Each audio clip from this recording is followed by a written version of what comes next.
Finally, we have some closure on Kelly Oubre. We'll discuss his departure and what it means for the Charlotte Hornets. Then we'll reveal the next set of names on our top 35 list. All today on Locked On Hornets.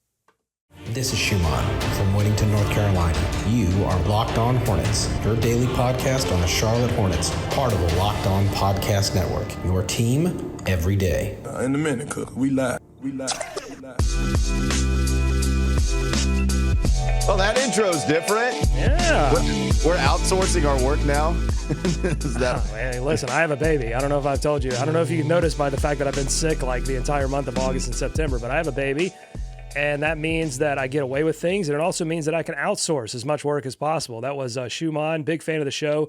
He is part of the Sicko Brigade on Subtext. Join subtext.com/Locked On Hornets. In fact, I did an all call to all the people that are subscribed, the legions of sickos who are subscribed to the Subtext. I said, hey, send me a recording. I give you the script, and we'll get you on the intro. So if you want to be part of that, join subtext.com/Locked On Hornets. All right, very cool. Yes, thank you to, you said Shuman is his name, Shuman. the guy that texted you? Yep. All right, so big thank you to Shuman and anybody else that wants to become a part of the show permanently. You can just save this episode if you want to and go back and hear your voice anytime you want to. Should be great. Thanks for making us your first listen. We're free and available anywhere you get your pods. That does include YouTube. That is Doug Branson. You can find a Substack on everyhornetsboxscore.com, and you can listen to me on the radio, Sports Radio 92.7 WFNZ, every weekday from 12 to 3. Let's go ahead and start with the second bullet point here on the tag board there, Doug. Buddy, big time compliment from really a big time name in the NBA media landscape and just NBA Twitter. Even I would just say one of the better accounts on Twitter out there. Shea Serrano gave us some love, and I'll tell you, we've been fanboying a little bit. Like, we've been deciding whether we want to hang that tweet in the rafters. Maybe we just have it hang over on my display over here. Maybe you put it next to the Jamal Mashburn jersey, something like that. But he gave us a shout out. Shout out Walker Mail and Doug Branson. Was listening to the Locked On Hornets podcast, and I really enjoyed it. And he said it's really cool to hear people talk about something they know a lot about and also love. So big time thank you to the Shea Serrano, someone I respect a ton, huge fan. And all the good stuff to Shea Serrano and everybody else who gave us their thanks. We really appreciate all the kind words. Listening to Locked On Hornets podcast, is he a sicko? I mean, is Shea Serrano a sicko now? I mean, I guess we must induct him into the Sicko Brigade. Love his work. And you treated the Raptors thing like it's a debate, but Walker... Oh, I went ahead and did it. I've got a piece of paper here. I drew a jersey. It's going to be tough. There we go, in the light. There you go. Yes. This is a jersey that says Shea Serrano liked our pod that one time. And I'm gonna go hang it. So you talk. Okay, thank you very much for doing that. Yeah, that's Doug Branson actually going to go hang that, and I'll just continue to appreciate everybody else who commented on that Shea Serrano tweet. Yeah, maybe a little to the left if you can hear me. Perfect. Yes, hang it up right there. So yes, Shea Serrano and Shuman, both people are now a part of our podcast for this episode and even beyond. So yes, that was all fantastic. Thank you, Doug, for hanging it. All right, let's move on to the actual content that we have today, because finally something comes to an end here, Doug. We got some news that Kelly Oubre, the Kelly Oubre that we've been talking about for so long, is now moving on. He is signing a vet min deal with the Philadelphia 76ers, so he will no longer be a part of the Charlotte Hornets. And I think officially the roster is set. After Kelly Oubre was a free agent for a long time, PJ Washington was a free agent for a long time. They bring him back. We would have the discussion every 2 weeks that there wasn't any movement. Hey, is there a chance that Kelly Oubre does come back to the Charlotte Hornets? We all felt pretty strongly that he wasn't going to, but there was that little opening in the doorway. But now he's with Philadelphia. What do you make of him going to the 76ers and becoming the latest Hornet in this pipeline of Charlotte players going to Philadelphia? Yeah, that's weird, right? This was pointed out to me by one of the sickos in the Sicko Brigade on Subtext, that there is this weird Hornets to Sixers pipeline now. I don't know if it rivals the Panthers to Bills pipeline. At least there's a reason for the it doesn't yet, but at least there's a reason for the Panthers to Bills pipeline. I was looking at, kind of maybe Mitch is friends with somebody there that I don't know about, but I can't see many connections there that would make a lot of sense. But yeah, you look back to Montrezl Harrell, went to Philadelphia right after his time ended with the Charlotte Hornets. Very short run. Of course, Mitch traded McDaniels to the Sixers, and now you have Kelly Oubre signing with the 76ers. And I'm personally happy for Kelly because I think this presents him with a good chance of a bigger role than he would have gotten on maybe another championship contending team, because you have this James Harden situation. How is that going to shake out? Is he going to be a member of the Sixers? Is he going to be on the floor very much? So if he's not, then you've got Kelly Oubre there ready to take some minutes in a big-time role. And, look, I salute to Tsunami Poppy. He gave us 2 fun years. And honestly, Walker, isn't that all you can ask of someone in this era, is just to provide us with a little fun?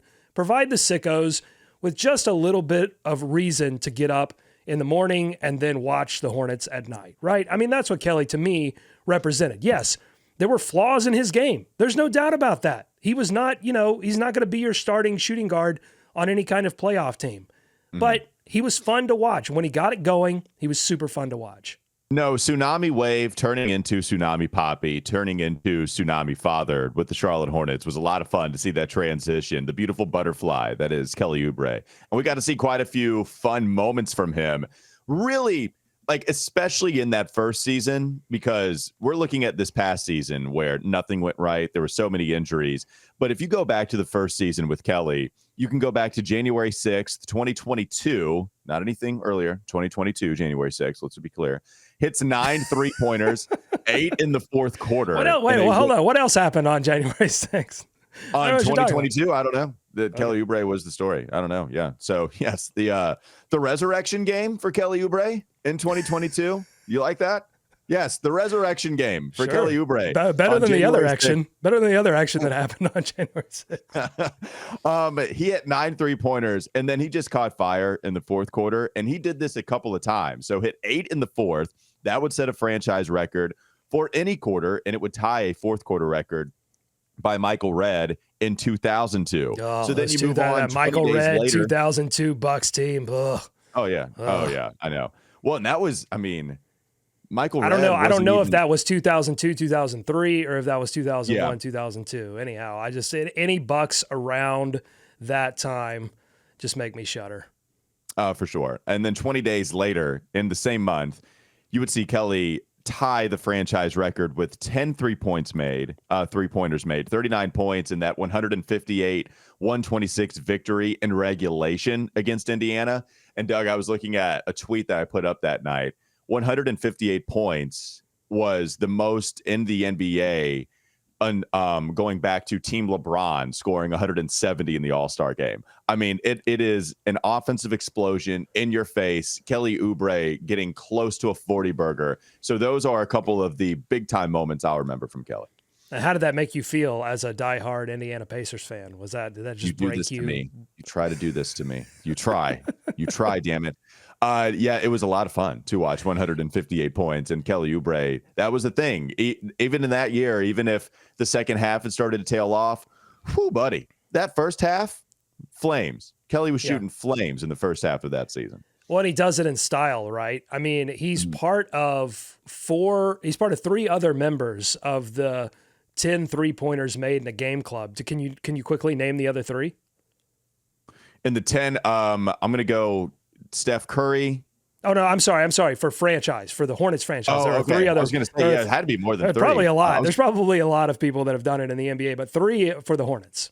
I was about to pull a Danielle Marshall on you, a current Charlotte Hornet. Well, anytime you can do that. Anytime you can pull your Danielle out, I'm for it. So I'd go Dell Curry, Kemba Walker, and I don't know. I can't give you the other one. Glenn Rice, did he get to 10? I don't think Glenn Rice or Dell Curry. I'd have to look up, go on Basketball Reference to find out if they even attempted 10 3-pointers. Because back in the day, you just didn't. If you did that, that was even if you Glenn made a couple. Had some volume. Dell did too. You're right though. But maybe it was Kemba Walker. You had Terry. Kemba, Terry, one more. Big time 3-point shooter. Only spent a couple years here. Devontae Graham is the other member of the 10 3-pointer made club. But of those 4, I think Kelly did it the most in style. Blowing the kisses. I mean, he just did it with, and at that time, that first year, he had the wild hair, the blonde hair. It was just fun to watch, man. I really appreciate it. And, he was good with the media. In April of 2023, he won the second annual Rick Bonnell Award for his relationship with the media. He was honest. He was one of the few guys you could get a decent quote out of in these past couple of seasons. So, yeah, the Kelly Oubre experience was fun. And I'm sad it's over. It needed to be over.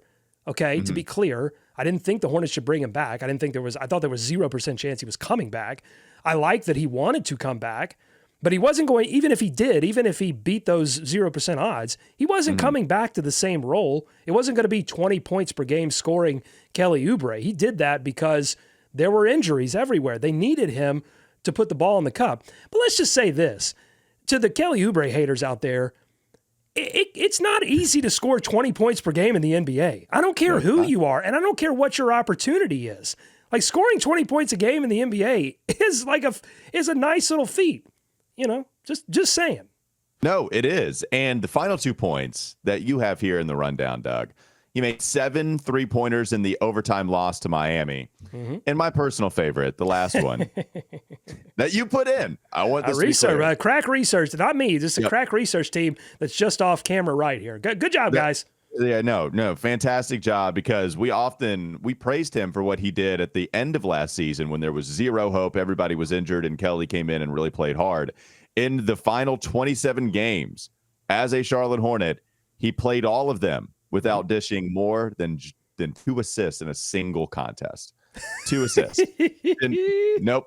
He was here getting buckets, Tsunami buckets, and we will appreciate him for his time with the Charlotte Hornets. No dimes. All right, let's maybe continue to talk about the loss of Kelly Oubre, but as the roster is currently constructed. Coming up next on the Locked On Hornets podcast. Don't go to sleep on the Hornets just yet.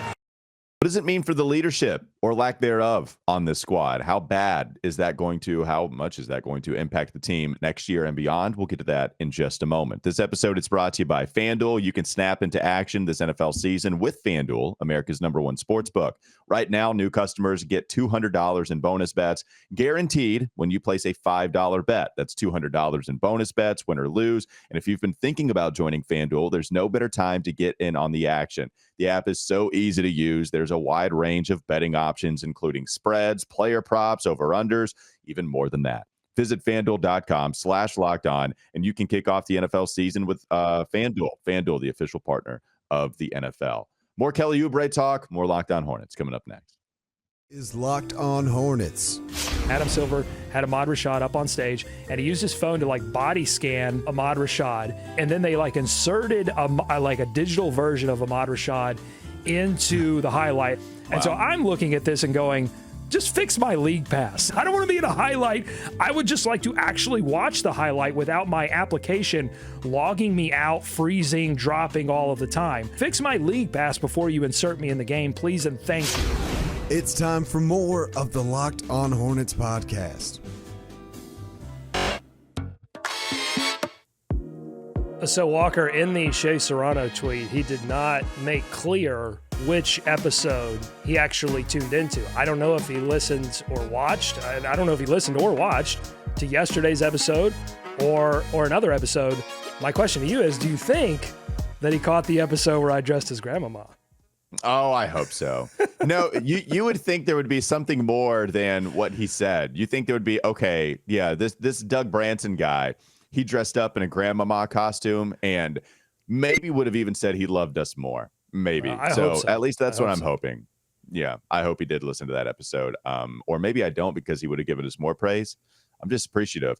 One thing is, with the tweet hanging in the rafters now next to the Jamal Mashburn jersey, maybe we move it a little bit to your right so we can just see it all the time. Maybe we can we'll work on I didn't know. Oh, excuse me. I didn't know we had an interior decorator on the show. Walker Mail, bossing people around. Oh, okay, sir. No problem, sir. Right away, sir. Let me go do that. You talk about Kelly Oubre. I'll just go redecorate my whole room. All right. I don't know why he's still talking, folks. That's still happening. Doug got angry. All right, I'm done. Let's talk about Kelly Oubre. Kelly Oubre, to me, as Doug puts back his headphones on, unbelievable. If you look at Kelly Oubre, part of the biggest praise that we gave him last year was the fact that he stepped up, right? It's the fact that he's cheering everybody on in games that they're losing, or if they fall down early. I remember the Indiana Pacers game later in the season, and the Hornets, they fall down, I think early, maybe it would have been double digits, something like that. And then they come back, and Kelly Oubre is praising everybody, even from the bench, right? He's clapping, applauding, making sure that the energy is all the way up. And it felt like there was a real leadership role that Kelly Oubre held with this team. He won the media award for a reason. You know, I think players respected Kelly as a guy, and he also said that he wanted to be here. So with all that being said, you lose Kelly Oubre, and you and I both think that's an okay thing, especially when Brandon Miller is your second overall selection. You want to create as much playing time for him as possible. Brandon Miller, and it's not like for all the good things that Kelly does to an organization, helping players be better by facilitating the basketball is not one of them. He does not make other players better in that facet. But it seems like he encourages a lot of these players. So the locker room leadership thing, man, you're relying a lot on Terry Rozier. You're relying a lot on LaMelo continuing to grow. He's only 22. I don't know if you knew. PJ Washington coming back as a guy that's willing to do any role, but he's not very vocal. Miles Bridges coming back. That guy got arrested and missed a whole season. So, you know, okay, maybe there is this nuance of him being a leader vocally on, providing the fire on the floor, but also got arrested and missed the entire season. Sorry, that's still an issue. So do you view leadership as a real concern going into this next season as Kelly Oubre goes? And it didn't seem like they replaced it. We know Gordon Hayward is even known for that, Doug. It's been a concern. It remains a concern. And I think if they miss the goal of making a play-in or a playoff this season, that will be a part of it. It will not be the sole reason, but it will be a part of it. And the reason that Kelly Oubre had a leadership role in this team is because there was a vacuum. I don't think he's going to be a vocal leader for the Philadelphia 76ers. Yeah, they've got plenty of leaders. They've got plenty of big voices on that team. There were no big voices on this team. Now, the Hornets just gave a lot of money to LaMelo Ball. And with that, I hope would come some recognition from both Ball and the organization that, hey, you got to step it up on the floor. There's no doubt about that. You got to get your credentials. You got to go get your second All-Star. You got to go get your All-NBA. There's no doubt about that. But you have the money now, so you need to use that influence in the locker room to say, look, I'm going to be the highest paid player. Not yet, but I'm going to be the highest paid player, and my voice matters. And here's where I think the direction of the team needs to go. And be vocal about that. The Hornets have to have that. The problem is it has to come from LaMelo, who has never played in a playoff series. It has, I guess Terry's been around all along. I mean, he's played in the finals, for God's sakes, but it hasn't really translated into, winning on the biggest stage, certainly, or any kind of stage. I mean, they've got blown out in both of those play-in games, and Terry Rozier was a big part of that.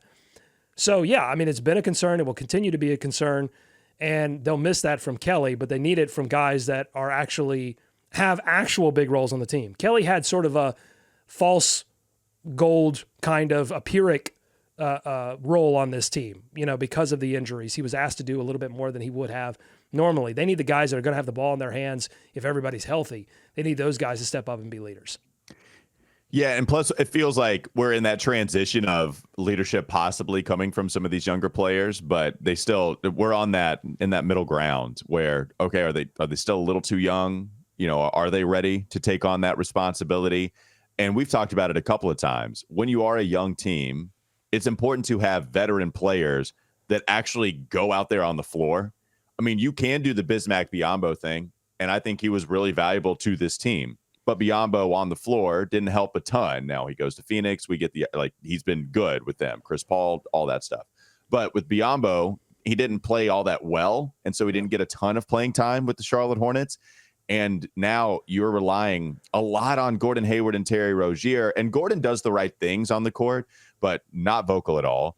Terry, don't know how vocal he is, even though when he goes to the podium, he says our defense needs to be better. And, it just hasn't been. I don't think they've upped their play based off of some of the comments that we've heard from Terry Rozier, because we've heard it a few years in a row now. Yeah, I always get confused, Doug, because it's not anything that we can quantify and say, oh, okay, this much leadership leads to this kind of impact. But I do think it's okay to say, yeah, there's not a ton here, and there is a concern there. As you mentioned, it's already been a concern even before Kelly Oubre leaves for Philly. Walker, it's hard to quantify, but there's no doubt that it matters. And the more years you spend around the Hornets organization and you hear quotes from the players and you just spend time paying attention to the team or any team in the NBA, you understand how much that leadership matters. I remember back when Jeremy Lamb came to the Hornets, really on his last leg. He was about to be out of the NBA. And he would talk often about his relationship with Marvin Williams and with some other guys on the team that were essentially like, dude, you need to start eating right. You need to hit the cold tub. Here's a list of things you better do or you're out of the league. And this Kai Jones, situation where you've got Miles Bridges and Dennis Smith Jr. telling him to get off Instagram, get off Twitter, whatever, pull this stuff down because it looks embarrassing. I mean, that just highlights it. It's not just the social stuff. It's not just the branding stuff. It's all those little things that Isaiah Thomas talked about in his tweet referencing Kai Jones. It's all these little things that fans don't really get to see. It's sort of the how the sausage gets made of how somebody ends up with 10 minutes in a rotation. All those little things that have to happen. And you as a player, nobody's going to make you do those things. You're a human being, and nobody's going to make you do those things. You either choose to do them, or you think I'm good enough. I can skip those things. I'm fine, and that's how guys fall out of the league, and that's how teams don't come together and do what it takes to win when it matters. Well, and you bring up the Jeremy Lamb cold tub thing. I remember him talking about how Nick Collison, when he was playing with Oklahoma City, Nick Collison would say, hey, man, it's time to hit the cold tub after the game, after a hard practice. You need to hit it. Jeremy would not want to do it. And then Nick would say, no, that's fine, man. No, that's cool. I guess you don't want $500,000. All right, sorry. Yeah, I gave you're right. I gave Nick Collison, sorry, Nick, I took your credit away. I gave it to Marvin. But he did talk about Marvin Williams, and he did talk about his diet a lot and how people were, the veterans on the team were saying, hey, this is what you got to do if you want a rotation spot. Oh, no, for sure. But Nick Collison would be like, yeah, I guess you don't want $1 million. That's fine. You can skip the cold tub if you want to light $1 million on fire. That's totally cool. Sorry, and Nick. Jeremy said, yeah, he really learned from that. And so then, hopefully there is the Nick Collison. Hopefully there are those people on this roster because you have lost a couple over the years. I mean, that locker room used to be full of guys that you could trust that were close, and they were full of vet leaders. And now it's a really young basketball team. Terry Rozier, Gordon Hayward. Cody Martin, too, sneakily, if you will, old because he was an older player, transferred, and then was drafted in the second round. But there's only a few players over 27. Is this roster set? You said that definitively, but we still have that Teo Maladone restricted free agency hanging out there. Don't know what's going on with that. People have chimed in the comments wanting to know what's going on. I had no idea. I mean, it's interesting. They have a roster spot available. That he's restricted. So I don't really know. I don't know if that's going to come together. They worked out Elfrid Payton, but there's no news on that. Yeah. They got Frank Ntilikina. I don't know. I'd love to see Teo back on the Hornets, but right now it's a mystery. All right, let's go on to the last segment of the day. Get to our list. Coming up next on the Locked On Hornets podcast. Finally. Don't go to sleep on the Hornets just yet. We're close, folks. We're close to being done 100% with the list. I think Doug is going to continue to drag his out, painfully so, with only revealing one name in the upcoming segment. I will reveal a little more than that. I'm not going to finish the list today, but I'll reveal a few more names on my top 35 Hornets of all time list. Now, before I talk about Jace Medical, though, this episode is brought to you by Jace Medical. Everyone should be empowered to care for themselves and their loved ones during the unexpected. That's why Jace Medical offers the Jace Case, J-A-S-E, Jace Case. The Jace Case provides 5 life-saving antibiotics for emergency use and gives you a peace of mind so that you're not just hoping that you have access to medication in an emergency. Jace Medical makes sure you have the medication in hand.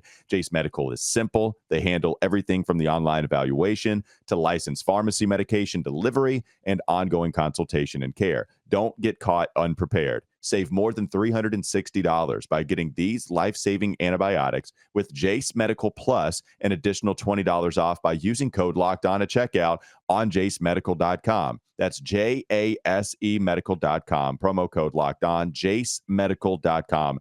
Promo code LOCKEDON. One more segment to go. Locked On Hornets. All right, finally, we've been taking a little bit of a break from the list. I don't know why. The season is only getting here, in a month, really. We're a month away, Running close out of to time. it. From the Tick, tick, tick, tick, tick, tick, tick. Yeah, we don't have a ton, but good news is we don't have a ton of names left to get to, and you're going to continue to draw this thing out, Doug. We'll let you go first, and you have one nickname to give us on your top 35 list. Only one, but it is a good one, and I needed some breathing room around this one. I didn't want to rush it, and that's why I'm only giving you one. It is the one, the only, the Geiger counter. Matt Geiger is number 7 on the top 35 nicknames of all time in Charlotte franchise history. Oh, wrong one. There you go. Does Eric approve? I think he approves of Matt Geiger. So here's the interesting thing about the Geiger counter.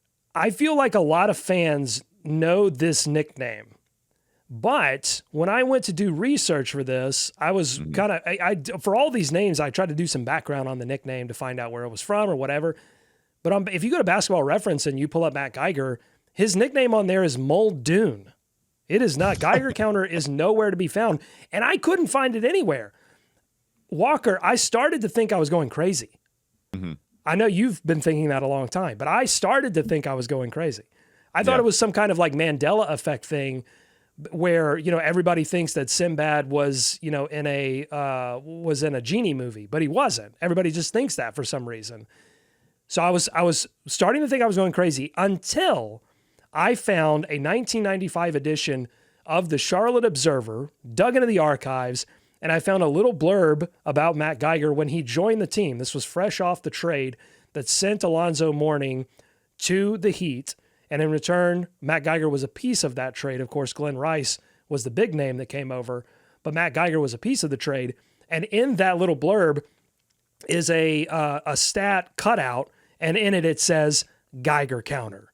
So there is at least one reference, and I just feel like this is something that maybe it wasn't, the kind of headline nickname, but something that a lot of people knew about him. But this is a great article for a lot of reasons. I'd like to read a little bit. This is from Stan Olson, who was a staff writer for the Charlotte Observer. I'd like to read a little bit of it, and then, Walker, I have something very special, something that we used to do on this show very often during the silly season. This was a silly season staple, which is difficult to say, but I made it through it.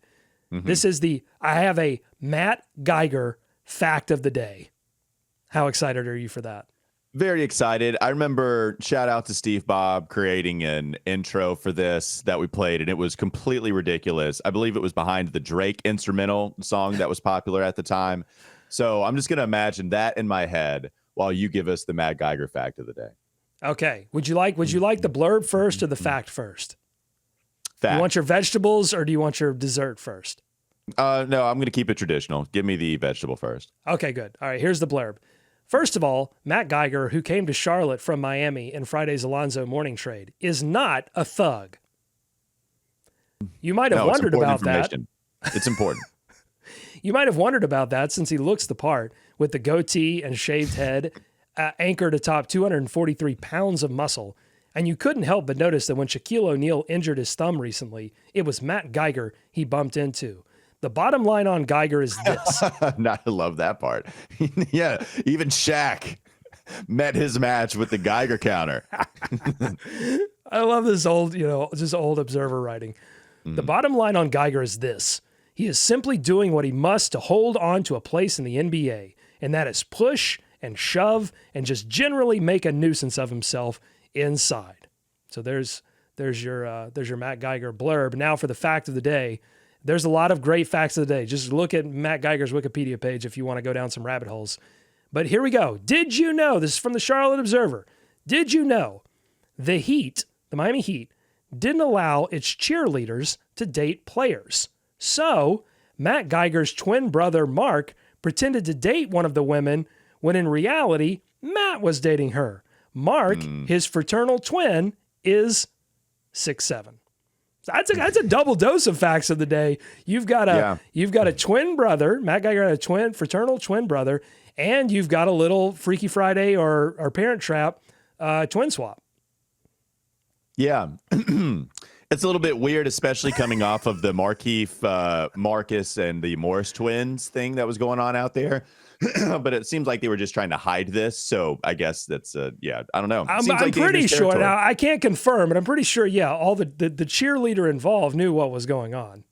Right. Yeah, I can't confirm that, but sense. I'm going to assume that the Geiger counter was being truthful here, except not with the Heat. Right, no, for sure. All right, so there you go. The Mad Geiger fact of the day. It's back at least for one segment. Do we want to roll through this? I have 4 names. They're big names. But, all right, let's do it. So we are at number 7. We're going to go from 7 to 4. 4 players' names I have for you in this next category. Doug, this category is titled The OGs, the O guards, if you will. So yes, these were the small players, the backcourt mates. So number 7, the 7th best player in Charlotte Hornets franchise history. It's Diddy. Baron Davis comes in at number 7. Love it. Baron Davis, one of my favorite Charlotte Hornet of all time still. Kimba's right there, but Baron Davis will just always have that place in my heart because he was the star of the team when I started watching during the Glenn Rice era, but I really got into like stats and sports during the B. Diddy era. Yeah, Baron Davis was my age's introduction to Charlotte Hornets basketball for the most part. And just to give you a reference point, the top cats category before, Al Jefferson at number 10, Anthony Mason number 9, Gerald Wallace number 8. And people don't like it every single time I put Gerald Wallace 8. But would you agree that Baron Davis is one spot ahead of Gerald Wallace? Does that make sense? For sure. Okay. All right. Baron Davis at number 7. Number 6, the ambassador. I think the number 1 ambassador to Charlotte Hornets basketball. It's Mr. Dell Curry. Yes, he was the MC during the owner introduction, the new ownership group. Yep. 7, Baron Davis. 6, Dell Curry. Number 5, top 5. This is big. Wow. This is where Glenn Rice comes in. Oh, Glenn Rice cracking the top 5, holding the Hornets have not been able to claim a lot of trophies. And so I think if you hold any trophy, and he had an all-star MVP as a Charlotte Hornet, if you hold any kind of trophy, that vaults you into the top 5 immediately. Most points per game in a Charlotte Hornets jersey throughout his 3-year tenure, the best 3-year offensive stretch that any Charlotte Hornet has ever seen. He becomes the guy that also would lead the league in minutes alongside Anthony Mason. Those were 2 guys that just never left the floor. Glenn Rice, one of those ahead of his time guys, shot 47%, didn't shoot anything, I think, below 42 on what was pretty high volume. Just a monster offensively, just an absolute freaking monster. I want to put him higher, but I think these guys embody too much of what you think of with the Charlotte Hornets, and so he cracks the top 5, but not ahead of these top 4. We've talked about this before. We may have talked about it 5 years ago when we did the top 30 list.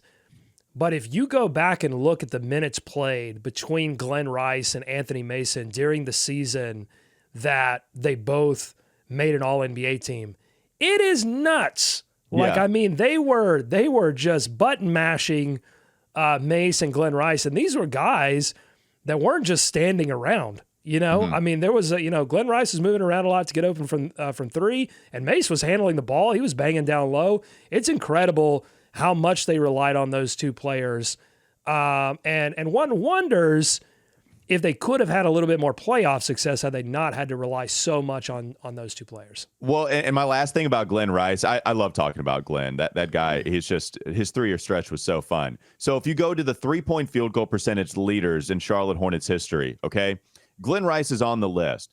You would think, oh yeah, of course, the guy was money, but also it does not have a filter on Basketball Reference. It does not have a filter. So you're talking about a bunch of guys that might have been here for a year, caught fire because they only played 30 games. And so here is the list of the top 3-point field goal percentage leaders of all time.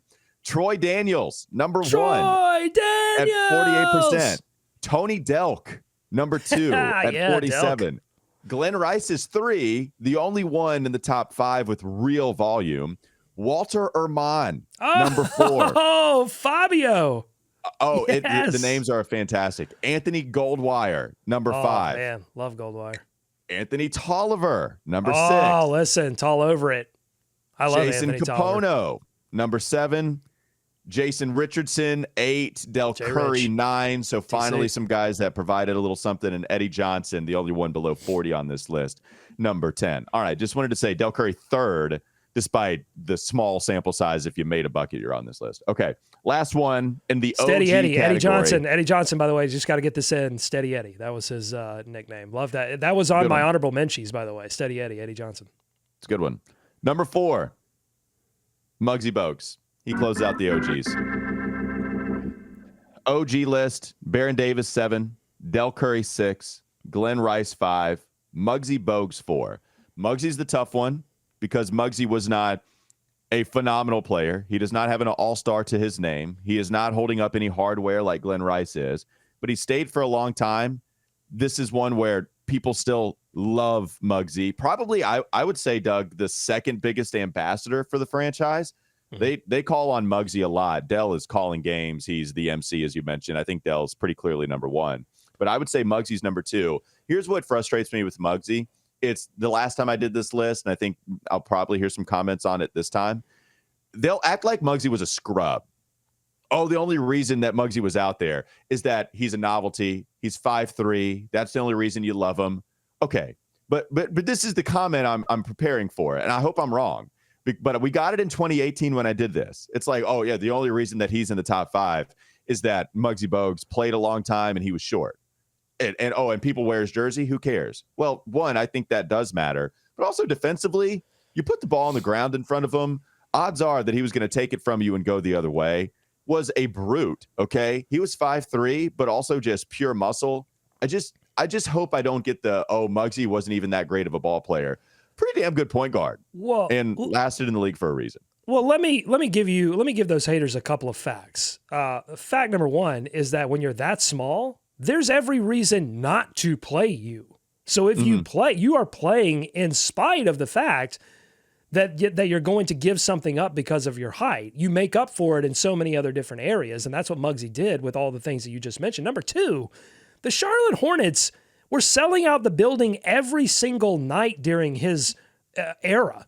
So they didn't need a novelty. They didn't. Now this Hornets era that we're in now could use a novelty. They haven't been above that before. They've brought in players like LiAngelo Ball. They haven't played him on the big boy squad, but they brought in players where you go, okay, is this really about basketball or is this about something else?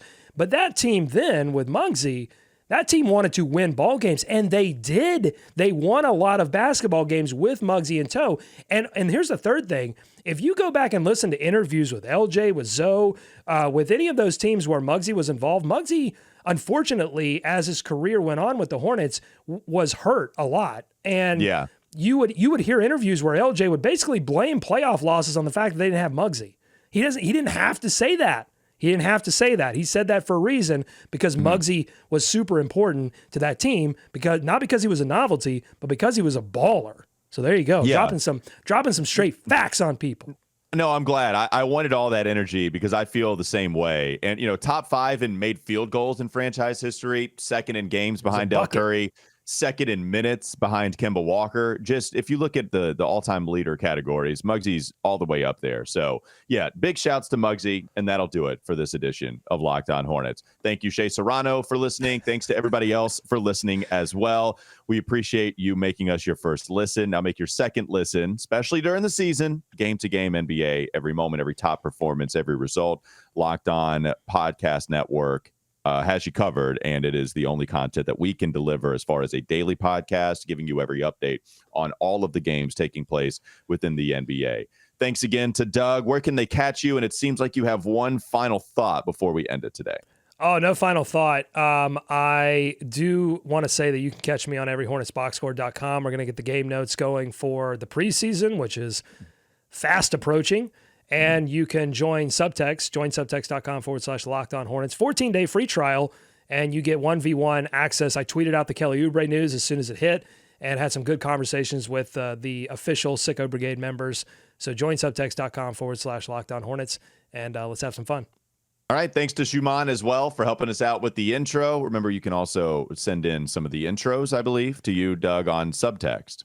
Yeah, you can. I'll send another all call on subtext for those. So if you join up today, I'll wait till the end of the week. So if you join up this week, I'll send another all call, and there will be an email address. It's a pretty simple process. Okay, and if not, I just forced it because it would have been awkward if Doug turned it down. So there you go. I forced it again. All right, thanks again for making us your first listen. Have a great rest of your day.